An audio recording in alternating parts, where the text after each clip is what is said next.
ස්පර්ශ කිරීමේදී ඕරාව ප්‍රවේශම් කරගත යුතුයි කියන කාරණේ තමයි මම අද කතා කරන්නේ.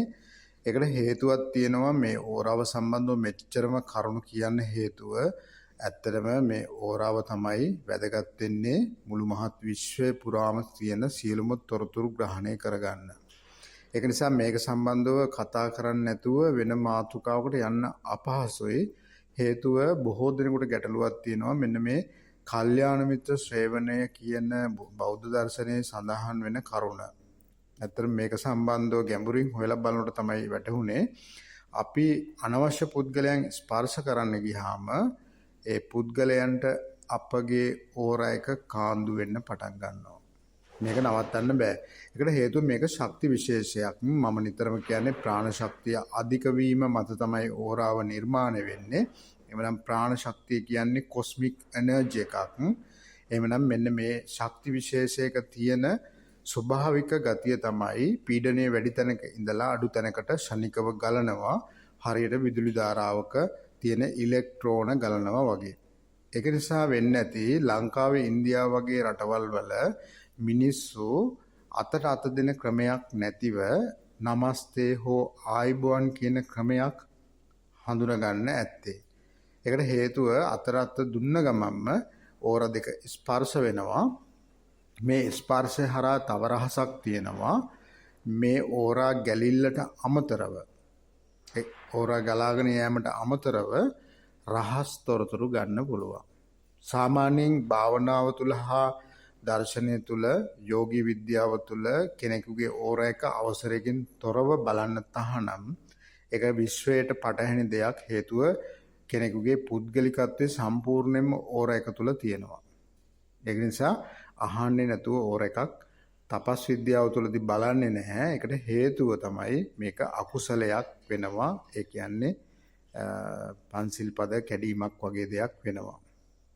ඒ නිසා මෙන්න මේ ඕරා කාන්දු වීම සම්බන්ධව පරිස්සම් වෙන්න ඕනේ. බුදුරජාණන් වහන්සේ කල්යාණ මිත්‍ර සේවනය කියන කොටස තුළ ගැඹුරින් අර්ථකථනය කරන්න ඇත්තේ මෙන්න මේ කියන කාරණය. හේතුව තමන්ගේ ඕරා එක ගොඩාක් පවර්ෆුල් කෙනෙක් ඕරා එක අඩු කෙනෙක් ස්පර්ශ කරොත් එයාගේ ඕරා එක අඩු කෙනාට කාන්දු වීමක් සිද්ධ වෙනවා. කාන්දු වෙනවා විතරක් නෙවෙයි ඕරාව වැඩි කෙනාගේ රාග දේශ මෝහ ඉවත් වෙලා තියෙනවා නම් අර ස්පර්ශ වන පුද්ගලයාගේ අධික වශයෙන් කාමුක අදහස දේශය මෝහය වගේ දේවල් තියෙනවා නම් ඒක ඕරා එක අඩුවීමත් සමග එන්න පුළුවන්. ඒක 100%ක් එනවා කියලා කියන්න බෑ. නමුත් ඕරා එක අර පුද්ගලයාට උරා ගන්නවා සමගම එන්න පුළුවන් හැකියාව තියෙනවා. මෙන්න මේක නිසා වෙන්න ඇති ඔය කල්යාණ මිත්‍ර සේවනය කියන එක ගැඹුරින් විග්‍රහ කරන්න ඇත්තේ බුදුරජාණන් වහන්සේ. ඒකට හේතුව මුළු සසර ගමනම අනිත් පැත්ත හැරෙනවා. මෙන්න මේ ඕරා එක එකපාරම ඩල් වෙන්න ගත්තොත් දැන් අපිට තේරෙනවා මෙතන තියෙන්නේ භෞතික විද්‍යාත්මක දෙයක්. ඒක නිසා මේවා අදෘශ්‍යමාන කතා විදිහට බැහැර කරන්න එපා. පරිස්සම් වෙන්න ජීවිතේ.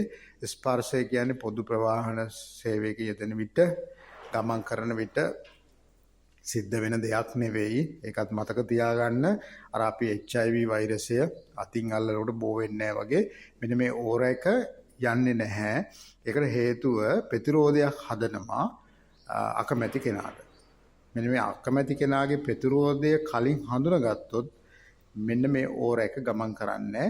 කෝකටත් හොඳම දේ තමයි විද්‍යානුකූලව හා වෙනත් රෝගාබාධ ගැන සලකලා බැලුවොත් හොඳම දේ තමයි සැලකිල්ලෙන් ස්පර්ශ කරන්න දෙන්න ඕනේ.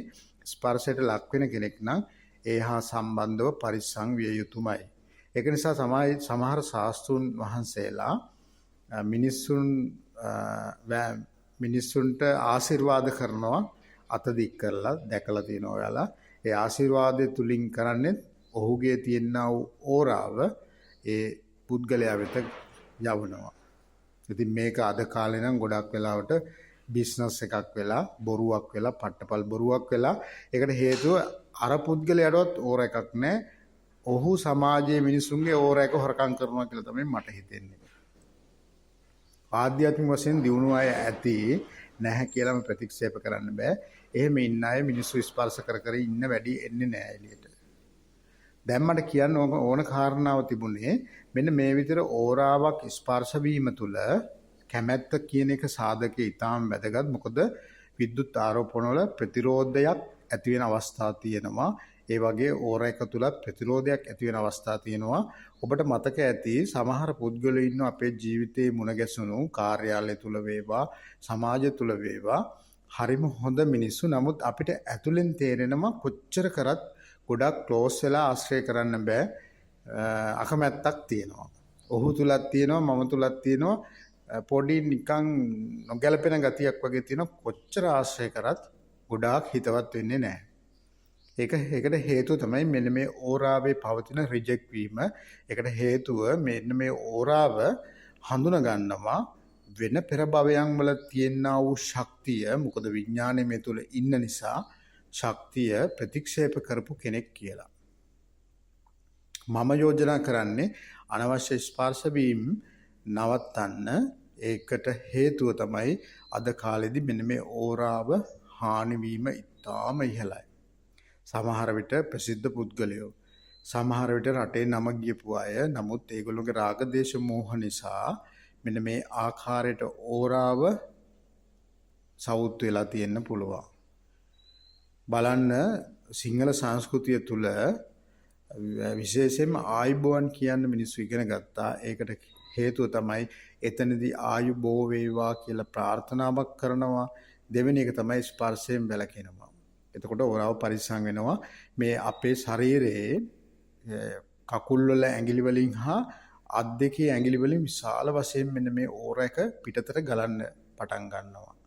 මෙන්න මේ නිසා තමයි ස්පර්ශය ඒ තරම් හොඳ නැහැ කියලා කියන්නේ. එහෙමනම් අපිට මේ ස්පර්ශ වීම හරියට තේරුම් ගත්තොත් ඇත්තටම පන්සිල් පද පහ වුණත් ආරක්ෂා කරන මට්ටමට එන්න පුළුවන්. හේතුව මේ මම හැම වෙලාවෙම කියන්නේ බෞද්ධ දර්ශනය තුල බුදුරජාණන් වහන්සේ දේශනා කරපු ඒවා තුල තියෙන්නේ තනිකරම සයන්ස්. ඒක නිසා තමයි අපිට මේවා පැහැදිලි කරන්න උනේ නවීන විද්‍යාත්මක විදිහට. මොකද මේ අලුත් ජෙනරේෂන් එක මේවා තේරුම් ගන්න විදියක් තියෙනවා සාම්ප්‍රදායික වචන වලින් බැරි නිසා. ලෝකයේ දියුණු වෙනකොට එහෙමයි වෙනස් වීම සිද්ධ වෙනවා. නමුත් මූලික හරයට හානියක් නොවන විදිහට තමයි මම මේ අදහස් ඉදිරිපත් කරන්නේ. මම ඉදිරිපත් කරා කියලා මේවා 100%ම පිළිගන්න එපා කියලා තිල්ලනවා. ඒකට හේතුව ඔයාලට තේරෙන්නේ නැති භාවනාව වඩලා මානසික මට්ටම දියුණු කරගෙන ඒ දියුණුව තුලින් ඔයාලා මේවා අත්දකින්න ඕනේ. මේවා තව කෙනෙක් කිව්ව පළියට පිළිගන්නව නෙවෙයි. ඉතින් අපිට තියෙන පුද්ගලික මේ ප්‍රායෝගික අත්දැකීම් තමයි මේ බෙදාගන්නේ. ආසාවක් ඇති කරන්න මට ඔයාලත් එක්ක ගමනක් යන්න නෙවෙයි. ඒ යන ගමනේ ඉන්න පිරිසට මට කරන්න පුළුවන් උදව්වක් කරන්න තමයි මම මේ සාකච්ඡාවන් පවත්වන්නේ. මිල මුදල් හම්බ කරන්න නෙවෙයි.